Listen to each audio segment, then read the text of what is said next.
Welcome to Keith and I Don't Tread on Anyone and the Libertarian Institute. This is Neoconservatives are the flat earthers of foreign policy.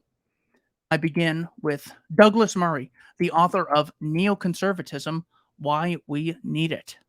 The definition I like to use relies on people firstly understanding the obvious truth that neoconservatism is not a cabal or a party, but rather a sense, an instinct, a way of looking at the world. That way of looking at the world is, in my definition, a blend of idealism and realism. We look at the world as it is, but act in the world to make it as we would like it to be. This makes our instincts different from traditional conservatives who often distrust social engineering projects or any form of alteration of a status quo they perpetually see as being in irreversible, if often quietly enjoyable, decline.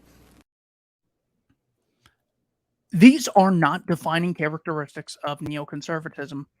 Communists, fascists, minarchists, libertarians, and conservatives would have no trouble saying that they have goals in mind and that there are realities that also must be dealt with. As a libertarian, I hold the ideal that principles of self-ownership and voluntary contracts are worth striving for. I also recognize the reality that many people believe that other people, i.e. the state or the collective, own your body and that voluntary contracts are exploitative. Murray also leaves out the small fact that in pursuit of their alleged goals, neoconservatives often justify slavery in the form of military conscription and murdering civilians with bombings and blockades. Section 2, the unrealistic and the unideal. To the neoconservative, I ask, when, if ever, would another country be morally justified in bombing British or American citizens and forming blockades around our countries to starve us? Has the war on terrorism decreased the number of Al-Qaeda members or international terrorists since 2001? Have countries like Afghanistan, Libya, Syria, Iraq, Somalia, Pakistan, and Yemen been stabilized or democratized? As a result of these interventions, are America and her allies stronger nations with more international respect? If the National Socialist violation of Polish independence was a crime worthy of waging war in 1939, why was Poland given to Joseph Stalin in 1945? Did Britain's 1914 declaration of war on Germany stabilize Europe? It's as though the neoconservative has never stopped to think about costs, downsides, or unintended consequences of these policies. It turns out that politicians who are commonly seen as self-interested liars who will say anything to get elected are also untrustworthy when it comes to waging wars. Next section. 21st century opportunity to lead the world. In July of 2021, Ayaan Hirsi Ali used her credentials as a former Muslim to debate at Freedom Fest. Miss Ali says the following. I read Bin Laden. They're not saying that they're acting the way that they're acting because bombs are dropped on them. If they were saying it's because of American foreign policy, it's because of the bombs, and I would be the first one in line to say, well, it's very easy because we stop bombing, they stop attacking us, and they stop oppressing their people. But it's much, much more complex than that. And it's also much, much older than that.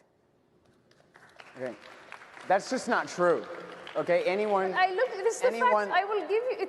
Let's read Bin Laden together. Let's read Al Qaeda together. That's what they're saying. This is unequivocally false. Two sources using Bin Laden's own words will suffice for now, but if you'd like 23 examples, see my video response to Miss Ali. Here is the first quote from Al Qaeda in its own words, citing Bin Laden's tactical recommendations. Then the fighters realized that the gang in the White House could not see things clearly, and that their leader, that idiot they obey, was claiming that we envied their lifestyle, when the truth, which this pharaoh would like to hide, is that we are attacking them because of their injustice toward the Muslim world, and especially Palestine and Iraq, as well as their occupation of the land of the two sanctuaries. When the fighters saw this, they decided to come out of the shadows and take the fight into their territory, into their homes. Second citation, Osama bin Laden's declaration of jihad against the Americas, occupying the land of the two holy sanctuaries, the Americans. The youth hold you responsible for all the killings and convictions of Muslims and the violation of the sanctuaries carried out by your Zionist brothers in Lebanon. You openly supplied them with arms and finance. More than 600,000 Iraqi children have died due to lack of food and medicine, and as a result of this unjustifiable aggression, sanctions imposed on Iraq and its people, the children of Iraq are our children. You, the U.S., together with the Saudi regime, are responsible for the shedding of the blood of these innocent children. Due to all of that, whatever treaty you have with our country is null and void. It is a duty now of every tribe in the Arabian Peninsula to fight jihad in the cause of God and to cleanse the land from those occupiers. In 1304 AH 1936, the awakened Muslim nation of Palestine started their great struggle, jihad, against the British occupying forces, terrorizing you while you are carrying arms in our land. It is a legitimate and morally demanded duty. End quote. Citation can be found in Jihad bin Laden, in his own words, Declarations, Interviews, and Speeches by Brad K. Berner, published by Peacock Books, 2006. In October of 2001, George W. Bush rejected the Taliban's offer to hand Osama bin Laden over to America in exchange for evidence of his guilt. The war in Afghanistan could have been avoided. Instead, NATO declared Article 5 war for the first time in its history. Thousands of civilians were murdered. Thousands of American soldiers dead or permanently dismembered. Thousands with PTSD.